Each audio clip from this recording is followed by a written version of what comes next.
Bismillahirrahmanirrahim. Assalamualaikum warahmatullahi wabarakatuh.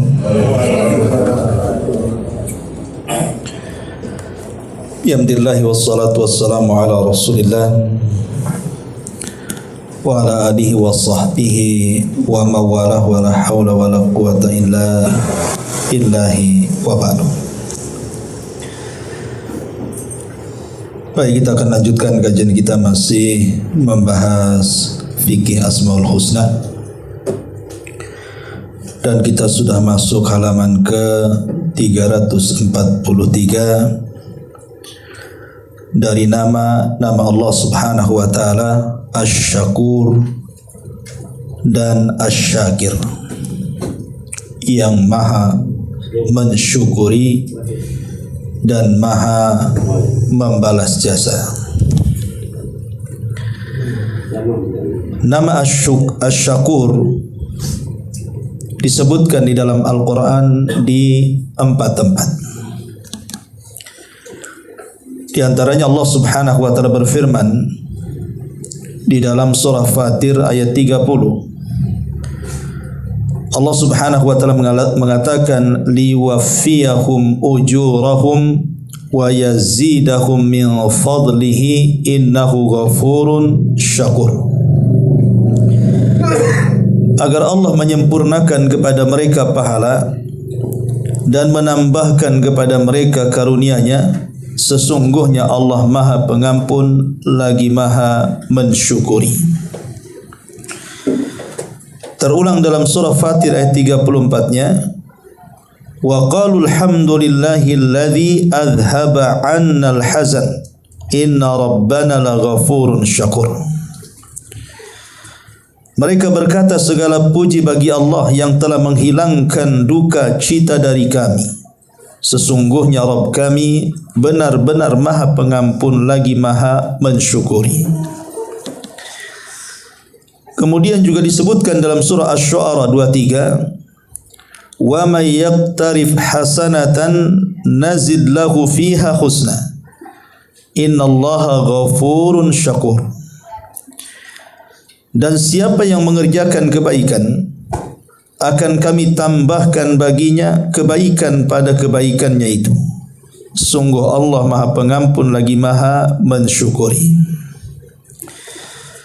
Kemudian Allah Subhanahu wa taala juga menyebutkan dalam surah At-Taghabun 17, in tuqridullaha qardan hasana yudha'ifhu lakum wa yaghfir lakum wallahu syakurun halim. Jika kamu meminjamkan kepada Allah pinjaman yang baik, niscaya Allah melipat gandakan pembalasan kepadamu dan mengampuni kamu, dan Allah Maha pembalas jasa lagi Maha penyantun. Berarti kalimat atau nama Allah Asy-Syakur disebutkan di 4 ayat ini. Adapun nama Asy-Syakir yang Maha mensyukuri atau Maha membalas jasa hanya disebutkan di 2 tempat dalam Al-Quran.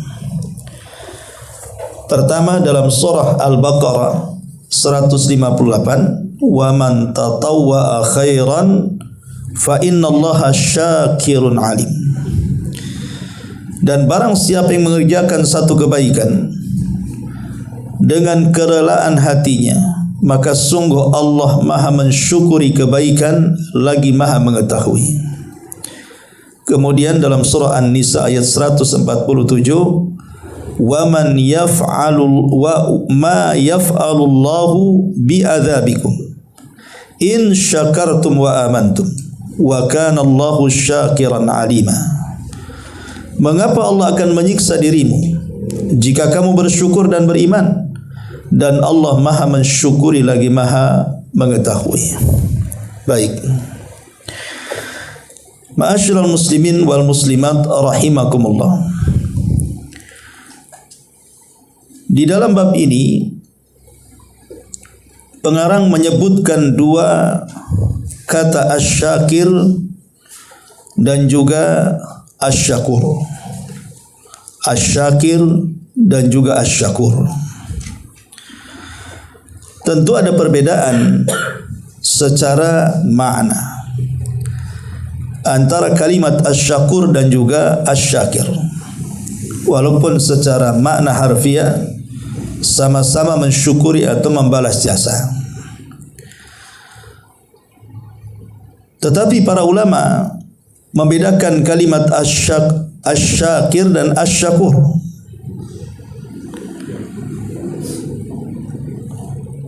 Di antara perbedaannya disebutkan, adapun asy-syakur ataupun asy-syakur menggunakan wazan faul, artinya adalah dia adalah termasuk dari sighah mubalaghah, artinya lafaz yang berlebihan dalam bahasa Arab. Tadullu ala kathrati syukrihi li ibadi, menunjukkan tentang banyaknya syukurnya Allah kepada hambanya. Apa maksudnya banyaknya syukurnya Allah kepada hambanya? Kenapa Allah mesti bersyukur kepada hamba-hambanya? Maksudnya Allah bersyukur kepada hambanya adalah Allah menerima amalan-amalan yang ringan dari hamba-hambanya, tetapi Allah subhanahu wa ta'ala membalas kepada mereka dengan balasan yang besar. Jadi hamba-hambanya atau kita semua ini beramal dengan amalan yang ringan, tapi Allah subhanahu wa ta'ala membalas dengan pahala yang sangat besar. Itu maknanya syukurnya Allah kepada kita. Karena kita sudah beramal untuk Allah walaupun amalan itu ringan, tetapi Allah subhanahu wa ta'ala sebagai balasannya memberikan pahala yang sangat besar. Ini kalimat asy-syakur dari siyaghul mubalaghah. Adapun kalimat asy-syakir, asy-syakir maknanya man yashkurullaha ala ni'amihi adh-dhahirati.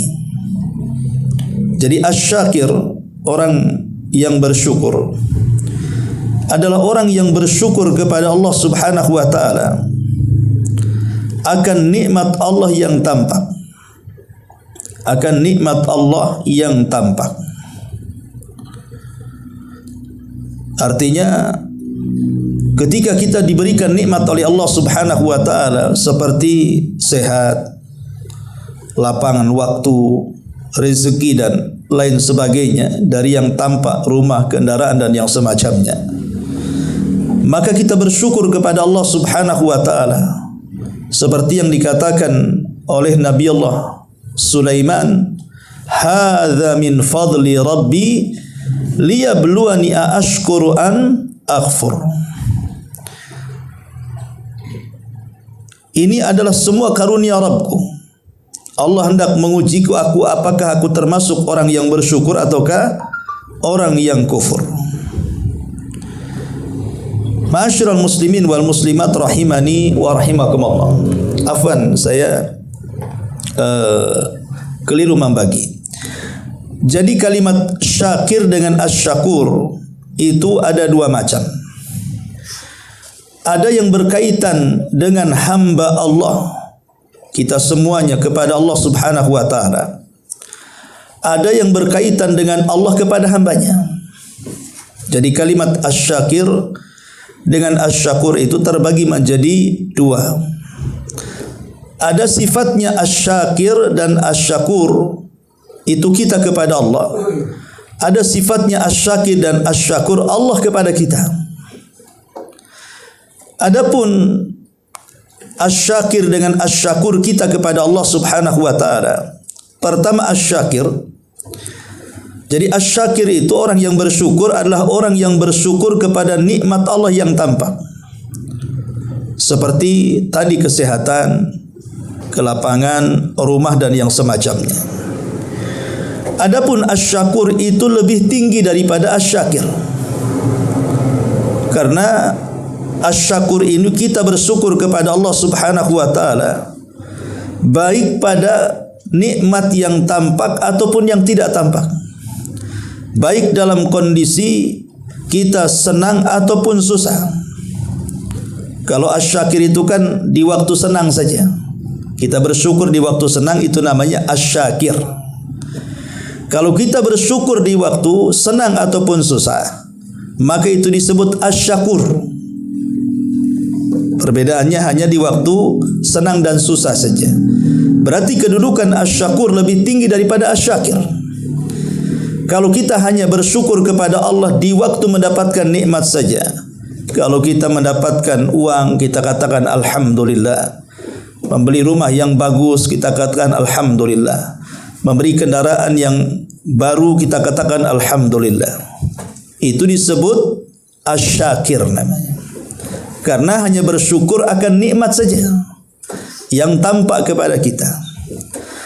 Tapi kalau dia juga bersyukur di saat kesulitan, umpamanya dia Allah Subhanahu wa taala berikan ujian kekurangan ekonomi, dia masih bersyukur alhamdulillah. Walaupun saya ditimpa kesulitan, tapi tetangga saya jauh lebih parah dibandingkan saya. Kalaupun seandainya kecelakaan sampai patah kakinya, kemudian dibawa ke rumah sakit, dia nampak ada sebelahnya kecelakaan juga, lebih parah kondisinya, bukan kakinya yang patah, seluruh tulangnya remuk, mungkin kepalanya hancur, maka dia mengatakan alhamdulillah, walaupun saya celaka, tapi ada yang lebih parah di samping saya gara-gara kecelakaan. Itu namanya lebih tinggi dari kalimat asy-syakir. Berarti Anda sudah asy-syakur itu. Bersyukur di kala senang dan bersyukur di kala susah. Itu namanya hak kita dengan Allah dalam kalimat asy-syakir dan asy-syakur. Ini yang pertama. Kemudian yang kedua, hak Allah kepada kita. Hak Allah kepada kita. Kalau hak Allah maksudnya asy-syakir. Asy-syakir artinya Allah Subhanahu wa taala akan memberikan ketetapan kepada hambanya untuk melakukan ketaatan.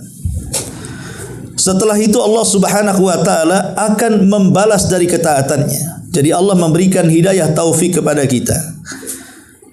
Walaupun kita ini digoda untuk tidak salat, dengan hiburan-hiburan tetap kita salat.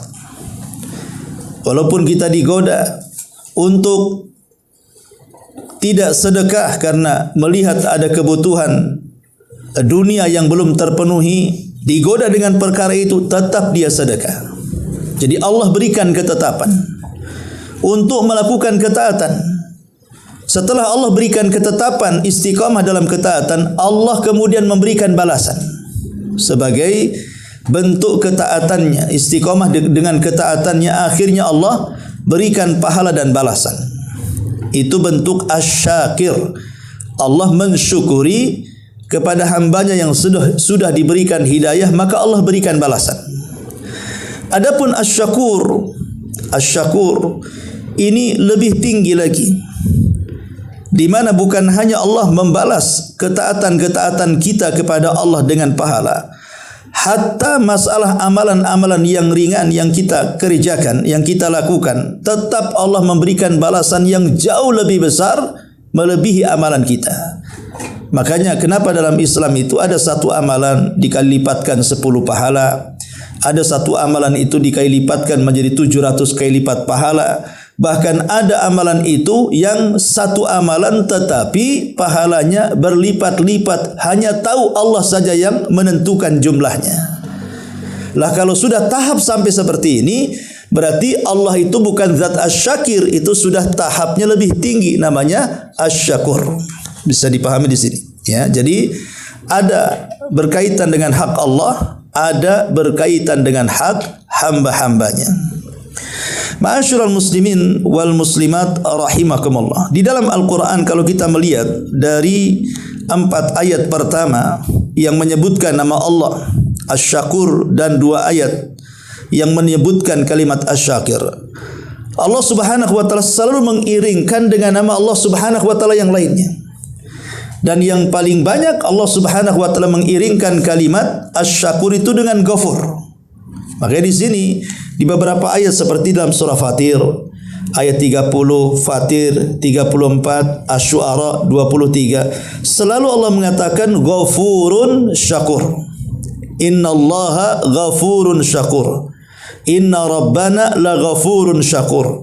Innahu Ghafurun Syakur. Kenapa selalu diiringkan kalimat syakur dengan ghafur? Ya. Tentu ada maknanya. Kenapa Allah Subhanahu wa taala mengiringkan kalimat syakur dengan ghafur? Disebutkan oleh para ulama, pengiringan Allah Zat yang maha syakur dengan al-ghafur. Syakur itu membalas jasa ataupun mensyukuri. Ghafur itu mengampuni dosa. Ya. Ulama mengatakan maksudnya kalimat, kenapa Allah Subhanahu wa taala mengiringkan kalimat al-ghafur dengan asy-syakur. Adapun syakur itu membalas kebaikan. Adapun ghafur itu mengampuni keburukan. Jadi kalau syakur artinya Allah Subhanahu wa taala memberikan pahala kepada orang-orang yang telah berbuat baik, berbuat amal saleh, berbuat ketaatan, mendekatkan diri kepada Allah, maka Allah balas kebaikan dengan kebaikan dalam bentuk pahala. Adapun ghafur itu bicara tentang keburukan, di mana orang yang berbuat jahat, orang yang melakukan keburukan, lawan daripada kebaikan, kalau kemudian Allah Subhanahu wa taala memberikan nama Allahnya Al-Ghafur, maka keburukan itu bisa diampuni. Jadi syakur bicara tentang kebaikan, kalau ghafur bicara tentang keburukan. Syakur membalas kebaikan, ghafur memaafkan keburukan. Seolah-olah kalau kita gabungkan, jadi Allah Subhanahu wa taala ingin memberikan kepada hamba-hambanya dengan kalimat syakur rahmat dan keutamaan dan karunia-Nya. Jadi kalimat syakur itu seolah-olah Allah ingin menurunkan kepada kita rahmat-Nya, kasih sayang-Nya, karunia-Nya. Tetapi dalam dua kondisi, ya. Rahmat itu bisa dalam bentuk syakur dan rahmat itu bisa dalam bentuk ghafur. Dua-duanya rahmat. Syakur rahmat karena kebaikan kita dilipat gandakan. Allah sayang dengan kita sehingga setiap amal kita dilipat gandakan pahalanya. Dan rahmat juga ada kalimat ghafur karena Allah masih sayang dengan kita, karena beberapa keburukan kita ini masih diampuni oleh Allah Subhanahu wa taala. Jadi itulah bentuk rahmat Allah Subhanahu wa taala dari dua kalimat. Makanya kemudian seolah-olah kalau seandainya seseorang itu melakukan kebaikan, anggap saja berwudu, itu kan kebaikan. Orang yang berwudu itu mendapatkan pahala karena wudu itu salah satu ibadah dari sebab-sebab orang masuk surga. Dalilnya adalah Bilal ibn Rabah radhiyallahu an yang terompahnya sampai ke surga.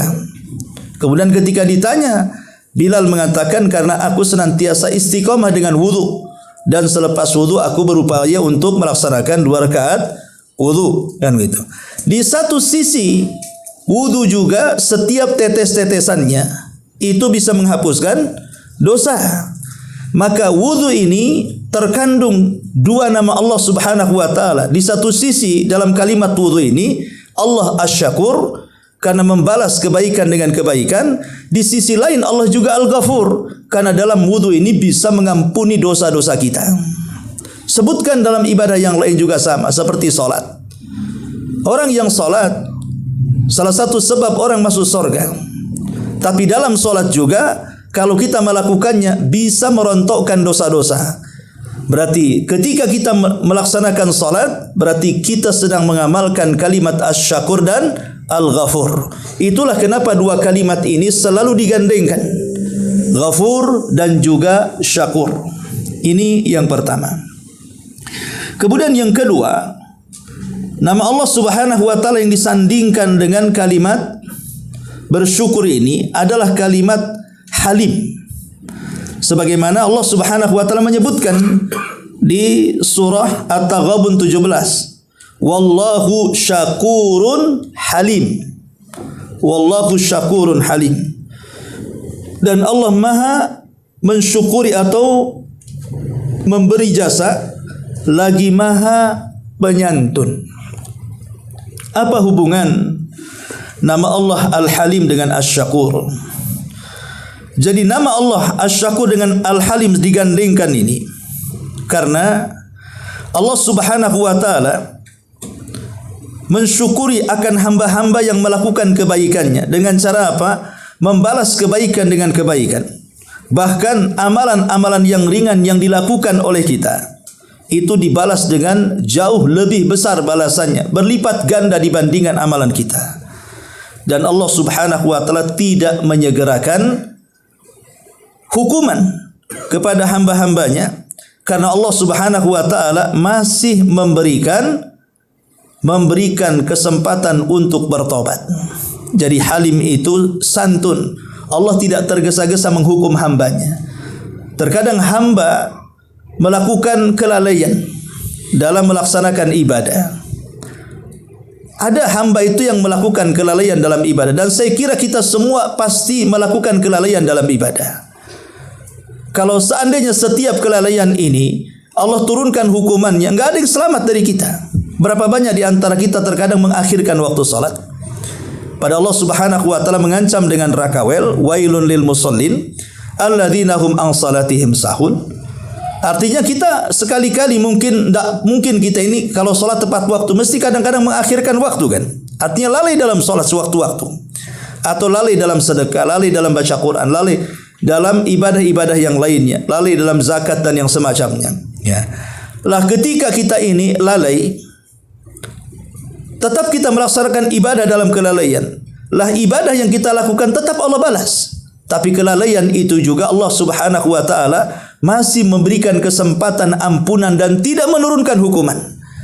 Maka kalimat Al-Halim di situ letaknya. Karena Halim itu Maha Santun, artinya Allah mengulurkan waktunya untuk memberikan kesempatan bertobat kepada hamba-hambanya, tidak langsung dijatuhi hukuman.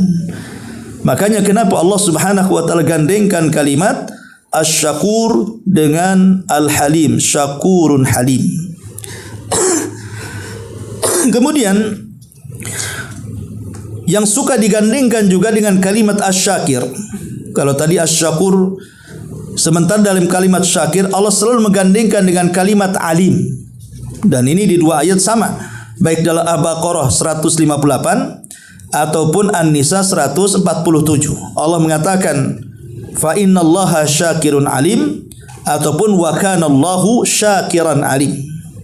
Dan Allah Maha mensyukuri lagi Maha mengetahui. Apa hubungannya kalimat syakir dengan alim? Ya. Dijelaskan oleh para ulama, maksudnya ketika Allah Subhanahu wa taala melihat hamba-hambanya yang melakukan ketaatan dan Allah bersyukur kepada hambanya dengan cara membalas kebaikannya, tetapi Allah juga alim, Maha tahu siapa yang berhak mendapatkan balasannya. Karena tidak semua orang yang beramal soleh itu lillah karena Allah. Bisa saja dia solatnya karena manusia, bisa saja sedekahnya karena riya, bisa saja kemudian baca Qur'annya karena sum'ah, dan begitu seterusnya, atau ibadahnya karena ujub. Lah walaupun zahirnya mereka melakukan ibadah kepada Allah Subhanahu wa taala, nampak zahirnya dia salat, puasa, zakat, haji dan yang semacamnya, tapi Allah Maha mengetahui siapa di antara mereka yang layak mendapatkan balasan, siapa yang tidak layak mendapatkan balasan. Makanya kemudian Allah gandengkan dengan kalimat alim, karena tidak semua orang yang beramal soleh itu Allah balas. Allah Maha mengetahui siapa yang berhak dapat, siapa yang tidak berhak dapat. Karena tidak semua hamba Allah ketika mengamalkan sesuatu dikerjakan lillah karena Allah. Ataupun boleh jadi walaupun dikerjakan lillah karena Allah, tapi Allah juga tahu siapa yang mendapatkan pahala sempurna, siapa yang mendapatkan pahala 1/10, 1/8, 1/9, 1/2, 1/3, setengah, dan begitu seterusnya. Seperti dalam hadis Nabi SAW, terkadang ada seorang hamba yang salat, dia tidak mendapatkan pahala kecuali 1/10-nya, 1/9-nya, 1/8-nya, 1/7-nya, 1/6-nya, 1/5-nya, 1/4-nya, 1/3-nya, dan separuhnya, kata Nabi. Kalimat syakir ini diiringkan dengan kalimat alim, seolah-olah Allah Subhanahu wa taala saat memberikan balasan dari amalan kita, Allah Maha mengetahui siapa yang berhak mendapatkan pahala. Bisa dipahami di sini? Jadi itulah kenapa kemudian nama Asy-Syakir selalu disanding-sandingkan dengan kalimat Alim, Ghafur dan juga Halim. Baik, kalau sini Asy-Syakir ataupun Asy-Syukur itu diambil dari kalimat Asy-Syukru. Syukur itu artinya ya bersyukur. Ya. Kalau seandainya syukur itu datang dari kita, hamba-hambanya, maksudnya adalah as-sana'u 'alal muhsin bi dzikrin jamilihi. As-sana'u 'alal muhsin bi dzikri jamilihi. Pujian kepada yang telah berbuat baik, orang yang melakukan kebaikan dengan menyebut kebaikannya. Itu namanya bersyukur. Ya. Jadi kalau antum berbuat baik kepada saya, bentuk syukur saya adalah memujinya. Ada tetangga selalu ngasih hadiah, maka bentuk syukurnya saya cerita, akhi anak punya tetangga, masya Allah, saya bersyukur sekali. Apa namanya, memuji orang yang berbuat baik dengan menyebutkan kebaikannya, menyebutkan keindahannya. Tidak memuji kebaikannya, antum belum bersyukur. Dan kalau belum bersyukur kepada manusia, maka dianggap belum bersyukur kepada Allah Subhanahu wa taala. Makanya ada hadis yang mengatakan malam yashkurin nas lam yashkurillah. Orang yang belum bersyukur kepada manusia, belum. Seorang guru memberikan ilmu pengetahuan, itu nikmat, ya.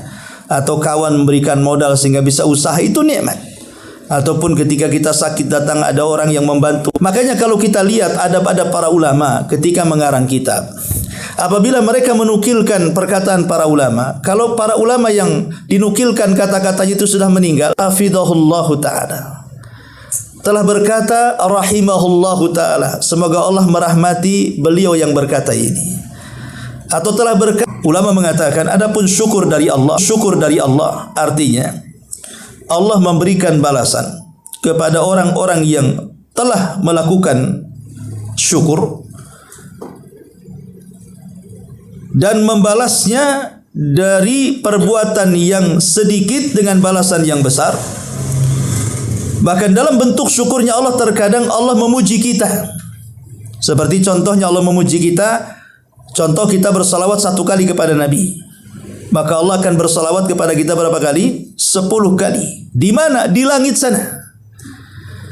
Allah bersyukur karena ketika hambanya bersalawat kepada Nabi SAW, artinya kita meminta kepada Allah, ya Allah, pujilah Nabi saya di hadapan makhlukmu di atas sana, di hadapan Jibril, Mikail, Israfil dan semua malaikat. Itu arti salawat artinya.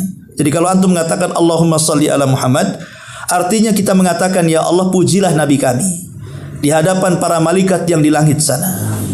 Kalau kita sudah mengatakan seperti itu, justru Allah memuji kita 10 kali. Nama kita akan disebut-sebut di hadapan Mikail, Jibril, Israfil dan semua malaikat yang ada di langit sana. Berapa kali? 10 kali. Padahal kita meminta kepada Allah pujian untuk Nabi 1 kali, tapi Allah balas dengan pujian kepada kita 10 kali. Lah terkadang syukurnya Allah itu bukan hanya memberikan balasan, tapi juga memberikan pujian kepada kita. Wa sana'uhu alaihi bidzikri ihsanihi, dengan menyebutkan kebaikannya kepadanya. Ataupun wa in amihi alal abdi bitaufiqi li syukri lahu. Atau terkadang Allah memberikan taufik, memberikan nikmat taufik hidayah. Ya, ketika kita terus melakukan ketaatan, akhirnya diberikan hidayah sampai akhirnya meningkat ketaatan-ketatannya dan akhirnya husnul khatimah. Itulah bentuk bagaimana syukurnya Allah Subhanahu wa taala kepada hamba-hambanya. Ma'asyiral muslimin wal muslimat rahimani wa rahimakumullah.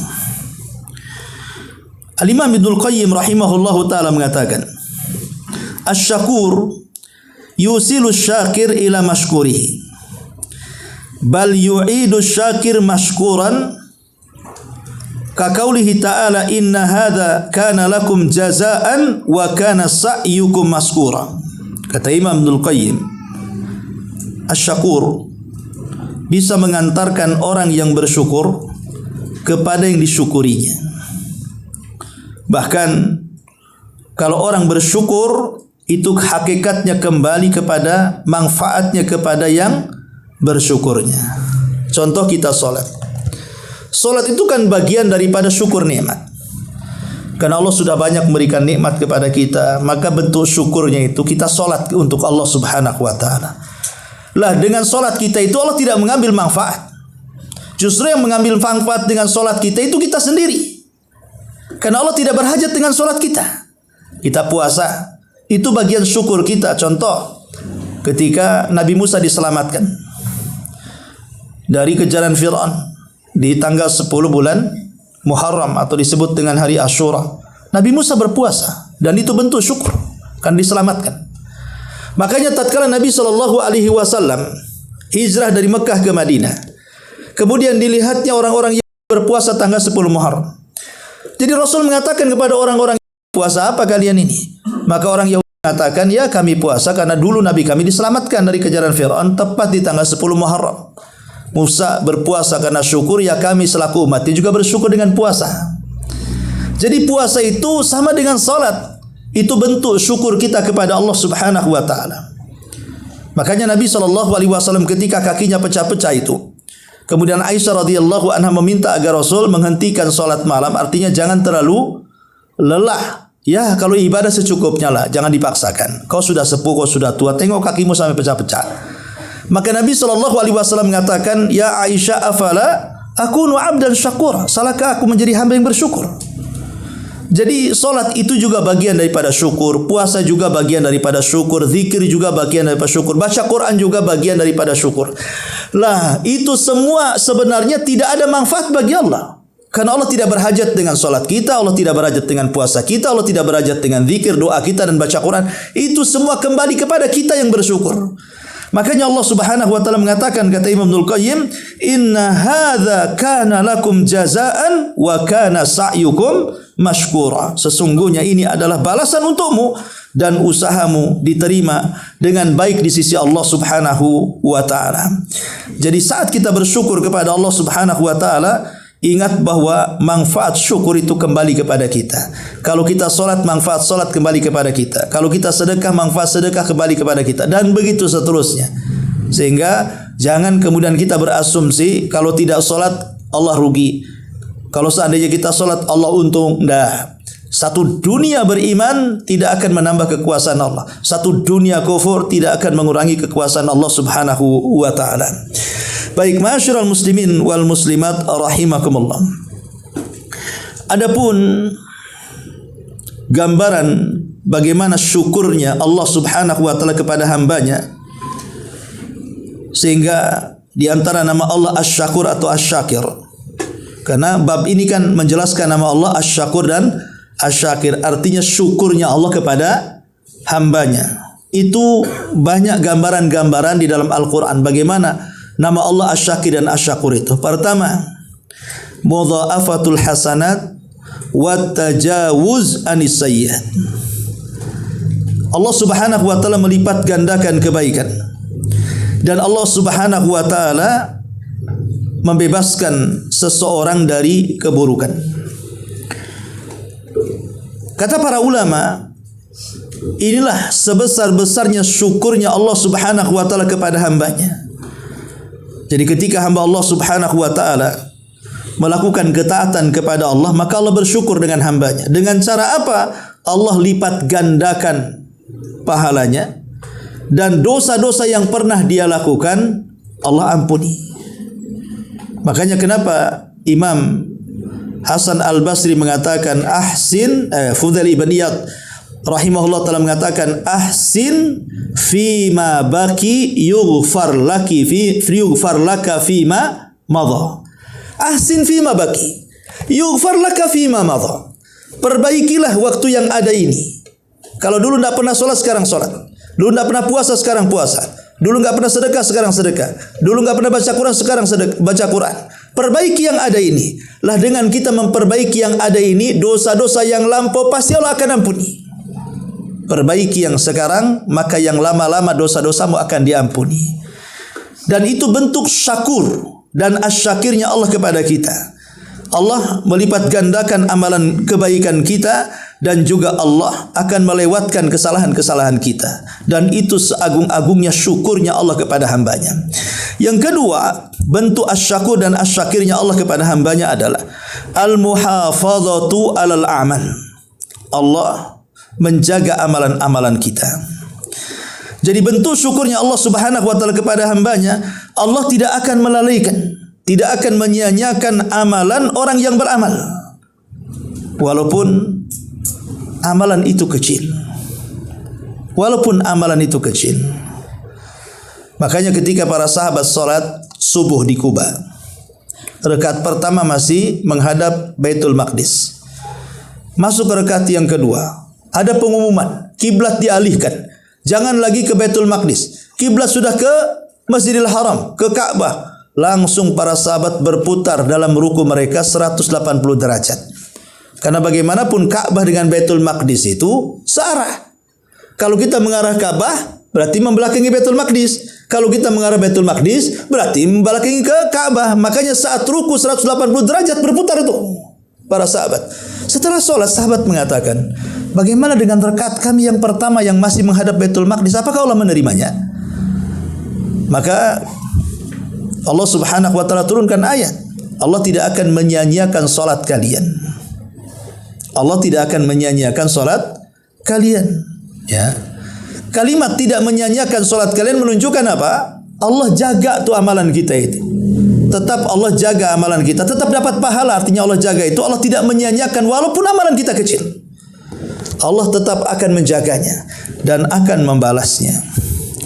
Kemudian yang ketiga, al-mujazatu ala niyati salihati. Bentuk syakurnya atau asyakirnya Allah kepada hambanya adalah Allah Subhanahu wa taala tetap membalas kepada hambanya walaupun hanya setakat niat yang baik saja. Dia belum mengamalkan, tapi baru niat. Niat itu saja sudah dicatat. Bahkan terkadang niat ini kalau sampai kepada ghibtah, itu pahalanya sama dengan orang yang melakukannya. Contoh mamanya, kita ini pengen sekali haji, tapi tak ada duit. Kemudian lihat tetangga kaya, punya duit, haji dia. Kemudian dia dalam hatinya, ya Allah, kalau seandainya aku punya harta seperti tetangga saya, aku juga akan sampai juga ke Mekah. Ini kan namanya ghibtah, menginginkan haji seperti orang lain. Ini namanya hasad yang terpuji. Karena kita tidak hendak berniat menghancurkan kenikmatan orang. Ya, lain kalau begini, aduh ya Allah, tetangga kok haji, mudah-mudahan pesawatnya meledak aja. Nah, itulah lain ceritanya. Itu hasad namanya ya. Nah, itu hasad yang tercela yang seperti itu. Kita kan nggak mendoakan buruk kepada dia, cuman kita ingin seperti dia. Itu dalam bahasa hasad disebut ghibtah namanya. Ghibtah itulah yang dapat pahala. Walaupun kita tidak berangkat haji, tapi kita mendapatkan pahala haji. Lah itulah bentuk bagaimana Allah Subhanahu wa taala memberikan balasan walaupun hanya baru amalan hati. Baru amalan hati, belum dikerjakan, toh juga nggak dikerjakan juga nggak bisa, karena nggak punya uang untuk haji kan itu. Lah ini juga bentuk bagaimana kalimat Allah Asy-Syakir dan Asy-Syakur membalas walaupun dalam bentuk amalan hati. Termasuk juga bentuk yang keempat dari nama Allah Asy-Syakur dan Asy-Syakir adalah As-Sawabul Kabir alal amalil yasir. Allah Subhanahu wa taala membalas dengan pahala yang sangat gede, yang sangat besar, padahal amalannya kecil, amalannya ringan. Dan banyak dalam Islam itu amalan-amalan ringan tapi pahalanya besar. Contoh mamanya, orang mendapatkan malam Lailatul Qadar. Orang mendapatkan malam Lailatul Qadar. Yang namanya malam Lailatul Qadar kan setahun sekali. Kita disuruh bergadang beribadah mulai asar sampai fajar. Ya. Itu kan ringan karena kan tiap hari. Kita main catur satu malam aja bisa, nonton bola saja bisa. Kenapa ibadah satu malam tak bisa? Dan itu pun cuma dituntut satu malam dalam 1 tahun. Tapi lihat pahalanya. Kalau kita bisa menghidupkan malam itu suntuk dari asar sampai subuh, melakukan amal soleh dan tidak tidur, maka kita seolah-olah beramal 83 tahun, 6 bulan atau 84 tahun lah kita bulatkan. Siapa yang bisa melakukan amalan selama itu? Umur kita saja nggak sampai segitu.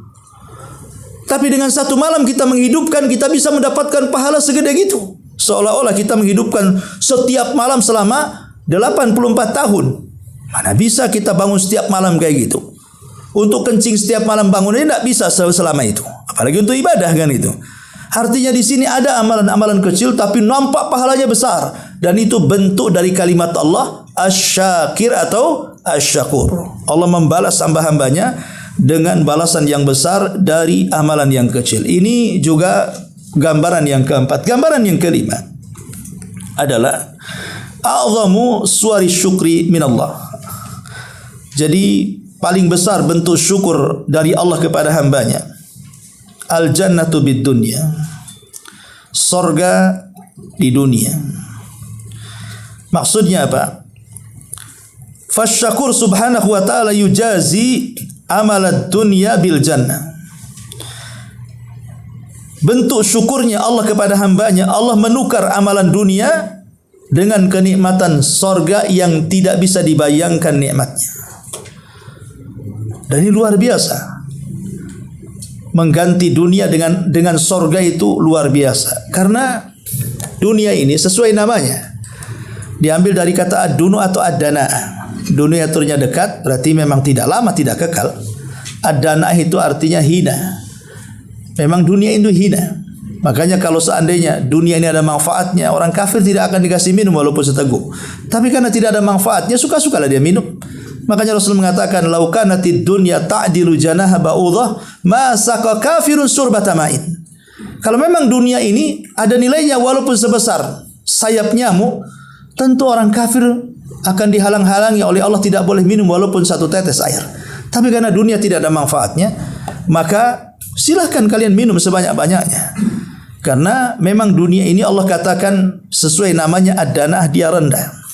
Tapi sorga itu tinggi.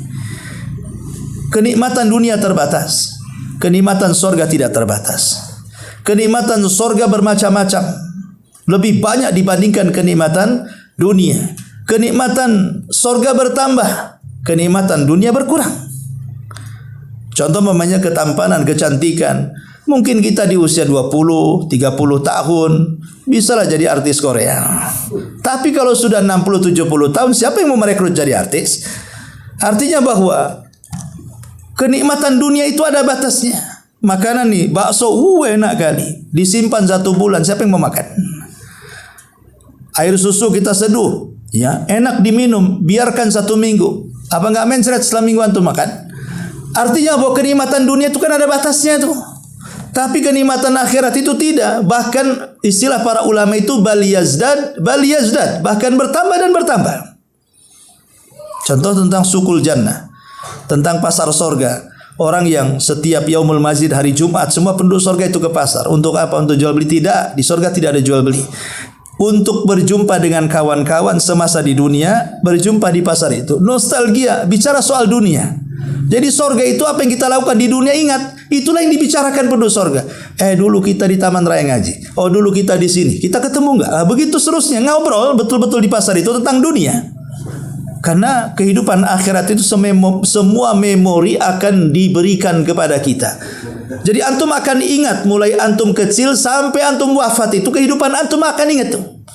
Kawan antum SD siapa, SMP siapa, SMA siapa, ketika di rantau siapa, ketika di desa siapa, akan ingat semuanya. Sehingga kita akan berjumpa dengan kawan-kawan lama, kawan masa kecil, kawan masa remaja, dewasa, menikah, sampai kawan tua dan begitu seterusnya. Lah setelah pulang, maka Allah akan hembuskan angin membawa debu, kemudian menghantam badan kita. Itulah yang merubah wajah kita. Bahkan ada hadis yang lemah, yang dilemahkan para ulama. Di pasar sorga itu, antum kalau ingat ke salon-salon cukur, itu kan ada gambar kepala kan? Nah, nanti kata orang cukur, mau kepala yang mana? Nah, kan? Yang model itu sobek-sobek, yang model garis-garis, yang model apa kan? Mesti kan ada kan di gambar itu. Jadi ada hadis yang lemah bahwa di sorga itu, di situ akan digambar-gambar manusia-manusia ganteng itu. Antum tinggal nunjuk saja, saya ingin seperti dia, gitu ya.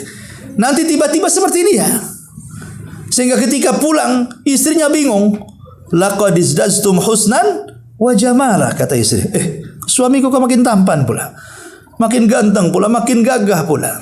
Ya, itulah pasar dunia. Kalau pulang, istrinya senang. Kalau pasar dunia antum pulang, ngerenggut istrinya kan. Mana uangnya? Kau belanja apa? Dari mana? Kau habiskan?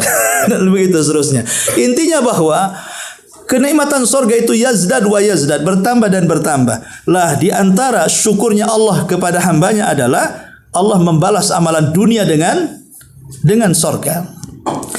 Kemudian yang keenam, min suwari syukrihi li abdi, dari gambaran syukurnya Allah kepada hambanya adalah man taraka syai'an lillahi awadahu Allahu khairan minhu wa man taqarraba minhu shibran taqarraba minhu dhira'an.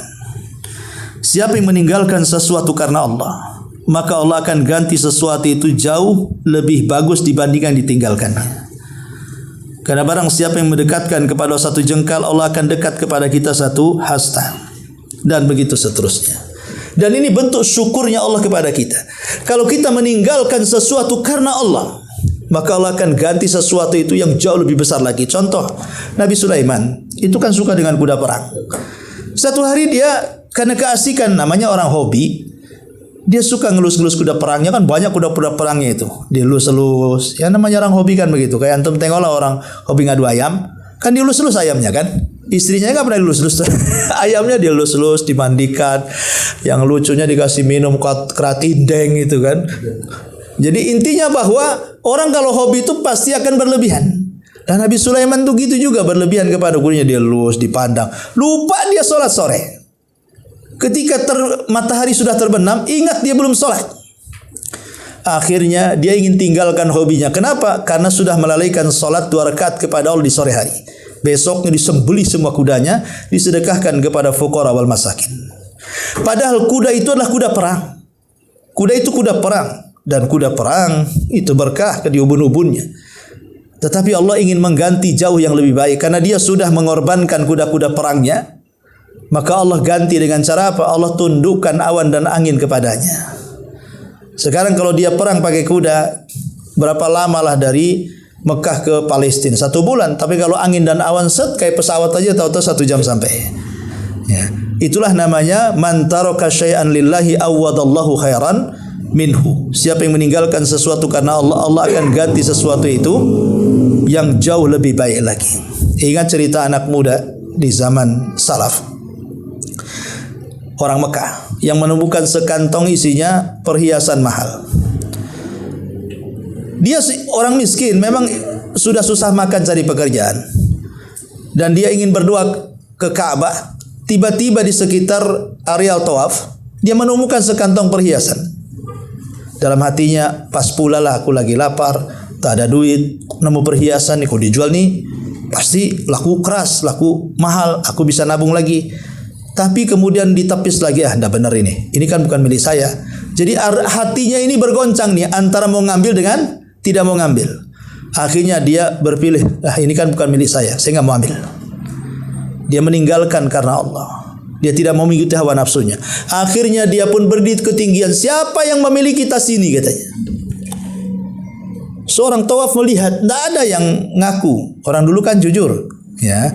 Kalau lain dengan orang sekarang, ada orang yang ngomongin dompet, padahal dia yang nggak punya dompet pun dia bilang punya dompet. Ya. Orang dulu kan jujur, nggak ada yang tahu. Oh itu bukan milik saya, bukan milik saya. Ya sudah, kata anak muda ini, kalau tidak ada di antara kalian yang memiliki, saya akan pulang. Alamat saya rumah nomor sekian, gang sekian, RT RW sekian. Datang ke rumah ya. Selang beberapa waktu, rupanya ada seorang kakek mencari-cari barang itu. Kemudian orang-orang menunjukkan, oke, barangmu tadi anak muda mengumumkannya. Kalau mau ngambil, ambillah di sini, rumahnya di sini. Akhirnya dia datang ke rumah anak muda itu. Tapi anak muda ini cerdas, tidak langsung ngasihkan. Dia hendak memastikan apakah dia pemilik tas itu. Dia mengatakan apa warnanya, apa isinya, berapa besar-besarnya, dan begitu seterusnya. Pokoknya setelah dipastikan, rupanya sesuai, baru kemudian dia memberikannya. Saat memberikannya si kakek ini, kan itu barang berharga, dia hendak memberikan upah yang besar kepada anak muda ini. Tapi anak muda itu tetap menolaknya. Saya menemukan ini bukan milik saya, itu milik kamu. Anggap saja ini amal soleh saya untuk Allah Subhanahu wa ta'ala. Maka sang kakek mengatakan, semoga Allah Subhanahu wa ta'ala membalas yang jauh dengan kebaikanmu sekarang dengan kebaikan yang jauh berlipat ganda. Masalah ini sampai di sini selesai. Ya. Setelah kemudian sudah lama masalahnya, anak muda ini nggak mikir-mikir lagi. dan dia pun akhirnya ingin mencari pekerjaan di luar Mekah. Kemudian dia ke Jeddah, ke pelabuhan, ingin naik perahu cari daerah lain. Ya. Maka dia naik perahu. Tiba-tiba kemudian perahunya malah kecelakaan, terombang-ambing ombak. Tahu-tahu terdampar entah berantah di desa mana, di kabilah mana. Ya. Ketika dia masuk, anak muda ini, rupanya desa itu sepi, ada masjid tapi tidak ada yang sholat. Ketika dia masuk ke dalam masjid subuh-subuh itu sudah seperti banyak sarang laba-laba. Pokoknya nggak terurus masjid itu. Maka selaku talabul ilmi dan tidak punya rumah untuk ditiduri, ya sudah, mau mana lagi ya, di masjid itulah tempatnya. Maka dibersihkan masjid itu sebersih-bersihnya. Ya, kemudian dia pun menjadikan tempat tinggal di masjid itu. Kemudian ketika datang waktu sholat, dia azan. Dan itulah azan pertama setelah sekian lama nggak pernah terdengar suara azan di desa itu. Akhirnya satu kabilah datang.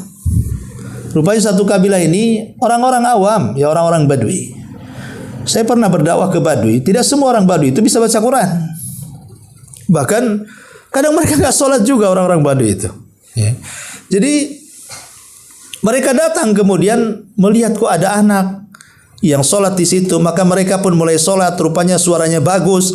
Akhirnya orang-orang Badui di sini, orang desa itu meminta anak muda itu untuk tinggal mengajari anak-anak mereka dan akan digaji.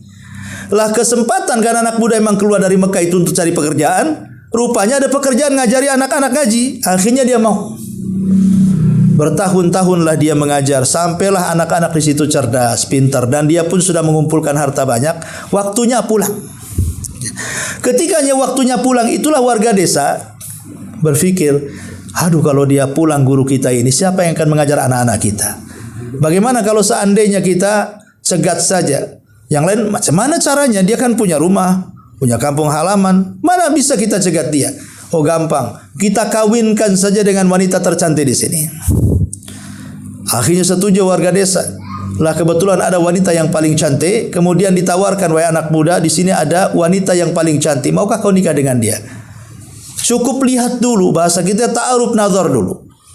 Akhirnya kemudian pas ta'aruf nazar, rupanya wanita ini memakai kalung dan ada kalung besar gitu ya, ada gantungannya. Jadi anak muda saat nazar melihat itu, yang dilihat bukan wajahnya, tapi yang dilihat itu kalungnya. Ya kalung kan letaknya di dada, ya kan? Ketika laki-laki melihat dada perempuan kan pikirannya kan kayaknya nggak beres laki-laki ini. Ini kayak parno aja kan begitu ya. Akhirnya kemudian wanita ini nangis. Kemudian orang-orang mengatakan, ya fulan, janganlah kau pecahkan hati wanita itu. Kenapa kau pandang? Kau tak pandang mukanya. Ya. Jadi laki-laki itu mengatakan, tidak, wallahi aku tidak memandang dadanya. Aku pandang tuh kalung yang ada di lehernya. Aku punya sejarah dengan kalung itu katanya. Kemudian cerita dia, dulu waktu saya masih di kampung di Mekah, aku menemukan satu kantong. Kemudian isinya kalung itu. Rupanya itu milik seorang kakek. Kok persis sekali kalung itu dengan kalung yang aku temukan. Kemudian warga desa malah kemudian bertakbir, Allahu Akbar katanya. Anak muda itu makin heran. Rupanya si warga desa itu menceritakan, dulu di sini ada tokoh kami, seorang kakek namanya si Fulan. Dia pulang dari haji. Dia bercerita kalungnya hilang. Kemudian ditemukan anak muda. Kemudian sang kakek itu bersumpah, anak muda itu baik. Dia pun berdoa kepada Allah, ya Allah kalau umurku masih hidup, aku akan nikahkan putriku dengan dia katanya. Tapi sayang dia keburu meninggal. Ya. Berarti memang Allah sudah jodohkan kamu dengan dia. Karena itu wasiat daripada ayahnya. Ayahnya adalah kakek yang ditemui dia gitu ya. Akhirnya kemudian anak muda itu menikahlah dengan perempuan ini dan punya anak. Tapi Allah takdirkan setelah punya anak dia meninggal. Si perempuan ini meninggal. Akhirnya kalungnya diwariskan kepada anaknya. Tapi Allah takdirkan anaknya juga meninggal karena sakit. Maka kalung itu diwariskan kepada dirinya. Kemudian dia pulang ke Mekah, dijualah kalung itu. kemudian uang hasil penjualannya dijadikan modal, dan Allah luaskan rizkinya. Dari gara-gara modal penjualan kalung itu, Allah luaskan rizkinya, akhirnya menjadi orang yang paling kaya di Mekah dan menjadi saudagar kaya dan ahli sedekah. Kata ulama yang menceritakan kisah ini kan Az-Zahabi dalam kitab Syiar Alamin Nubala. Ya. Katanya para ulama ketika memberikan komentar cerita ini, bagaimana Allah Subhanahu wa taala mengganti sesuatu yang ditinggalkan karena Allah dengan yang jauh lebih baik lagi. Dulu dia hendak mengambilnya. Dalam hatinya ketika nemu kalung itu dia hendak mengambilnya. Tapi dia tepis. Ini waswas setan. Ini bukan milik saya. Akhirnya dia tinggalkan, dikembalikan ke pemiliknya karena Allah. Berarti dia telah meninggalkan sesuatu karena Allah. Akhirnya Allah ganti yang lebih baik. Bukan hanya mendapatkan kalung, pemilik kalungnya dia dapati lagi. Setelah itu kalungnya menjadi warisannya, tanpa harus mengambil dan mencurinya, tahu-tahu menjadi harta warisannya. Dan dengan sebab kalung itu dia menjadi orang kaya raya. Begitulah Allah Subhanahu wa taala bersyukur kepada hambanya, man taraka syai'an lillahi awadahu Allahu khairan minhu. Jadi jangan takut kalau orang bekerja di instansi riba, di instansi yang ada kecurangan. Kalau dia keluar karena Allah, pasti Allah akan ganti rizkinya yang halal yang jauh lebih baik dibandingkan pekerjaan sebelumnya. Itu bentuk syukurnya Allah kepada hamba-hambanya. Adapun untuk lebar luasnya mungkin nanti bisa baca sendirilah kitabnya, kurang lebih dengan apa yang saya jelaskan yang ditulis oleh pengarang di sini. Baik, sebelum saya tutup, kalau ini bertanya silakan. Apakah menceritakan kebaikan itu bagian daripada ghibah? Nabi SAW ketika menjelaskan tentang definisi ghibah, dia mengatakan dzikraka akhaka bima yakrah. Kau menyebutkan saudaramu yang kalau dia dengar dia enggak suka. Dzikraka akhaka, menyebutkan saudaramu kalau dia dengar dia enggak suka. Rasul ketika menjelaskan definisi ghibah tidak menyebutkan apakah yang disebutkannya itu baik ataukah yang disebutkannya itu tidak baik. Yang jelas kalau dengar dia enggak suka, itu namanya ghibah. Jadi definisinya kan umum di sini. Pokoknya kita menceritakan saudara kita, entah ceritanya baik, entah ceritanya jelek. Kalau dia dengar dia enggak suka, itu namanya ghibah. Tapi kalau seandainya dia dengar dia suka, berarti tidak ghibah. Tanyalah Pak Iwan suka enggak, kan gitu. Gitu saja. Kalau dia suka ya tak ghibah, karena kan meleset dari definisi kan gitu. Cuman kalau yang buruk saya kira pasti tidak suka, karena tabiat manusia kalau dijelek-jelekin pasti nggak suka. Nah, kalau yang baik itu kan kebanyakan orang suka, tapi ada orang yang ikhlas dia takut riya, akhirnya tak suka. Nah, tapi umumnya kalau orang dipuji itu masih suka. Umumnya, ya kebanyakan manusia. Kecuali orang-orang yang khusus, yang betul-betul khusus, yang nggak mau dapat pujian, itu pasti tidak suka. Ya. Untuk memastikan suka nggak sukanya, tanya ke Pak Iwan, gitu saja. Iya, iya. Alhamdulillah. Itu namanya alamat qabulut taubah namanya. Tanda-tanda diterimanya tobat atau amal soleh kita. Ada sebagian para ulama mengatakan bahwa tanda-tanda diterima sebuah amalan itu, di mana kondisi dia sebelum dan sesudahnya itu ada perbedaan, di mana sesudahnya jauh lebih baik dibandingkan sebelumnya. Kemarin sholatnya salah-salan, sekarang mulai khusyuk. Dulunya khusyuk, sekarang makin khusyuk lagi. Ya, jadi ada perubahan.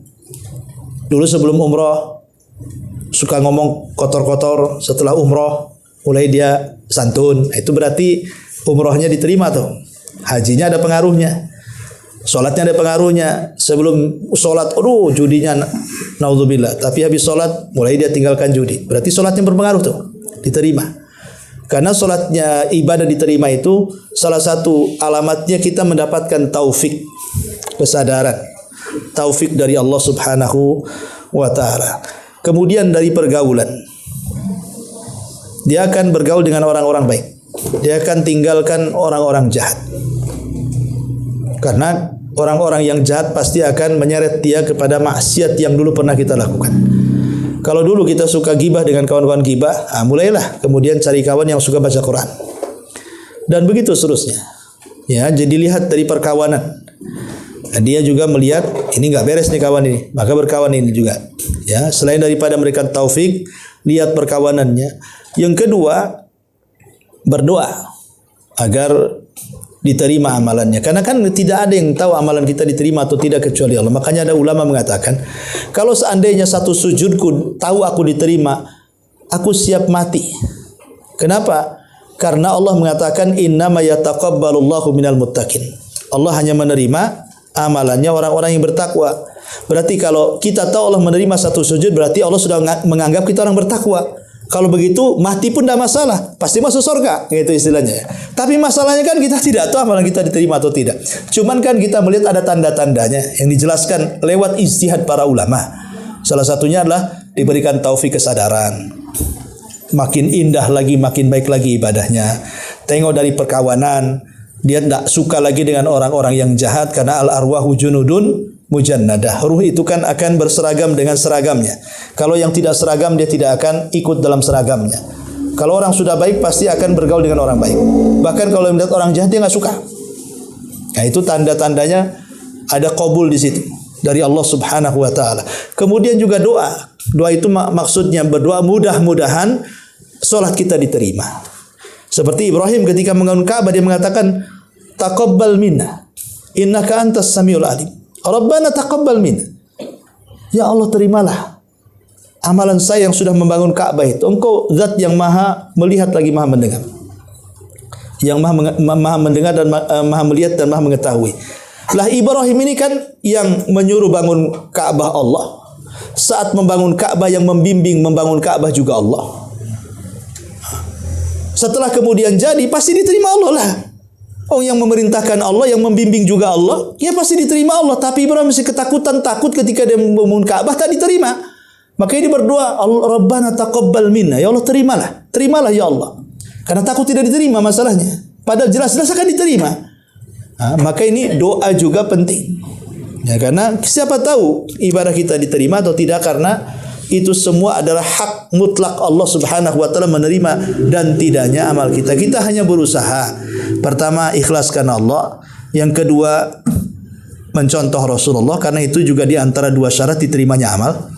Yang ketiga, yang kedua, perhatikan rukun-rukun ibadahnya. Di antaranya menanamkan takut, cinta dan harap. Karena itu rukun hati dalam ibadah. Apakah ibadah kita ini dilakukan karena cinta, karena takut, karena harap, ya kan? Maksudnya begini, saya sholat tidak dipaksa. Memang ini perintah Allah, saya harus melakukannya. Kemudian dalam sholat saya takut, kalau sholat saya tidak diterima, nanti saya disiksa. Kemudian juga harap, mudah-mudahan dengan sholat kita ini saya masuk surga. Itu namanya 3 rangkaian rukun ibadah hati. Ketika sholat memang karena kecintaan kita ingin melaksanakan perintah. Saat sholat kita takut kita sholatnya tidak diterima sehingga mendatangkan azab dan siksa. Saat sholat ada harapan mudah-mudahan sholatnya bisa memasukkan kita ke surga. Nah, itu namanya cinta, takut dan harap. Nah, itu penuhi. Ya. Setelah kemudian syarat ibadahnya, ikhlas dan ittibanya terpenuhi, kemudian rukun hatinya yang 3 terpenuhi, ya insya Allah mudah-mudahan Allah Subhanahu wa taala menerima ibadah kita. Itu saja sih, ya. Wallahu a'lam. Baik, sampai di sini. Subhanakallahumma bihamdika asyhadu an la ilaha illa anta astaghfiruka wa atubu ilaik. Allahu ta'ala alam. Assalamualaikum warahmatullahi wabarakatuh.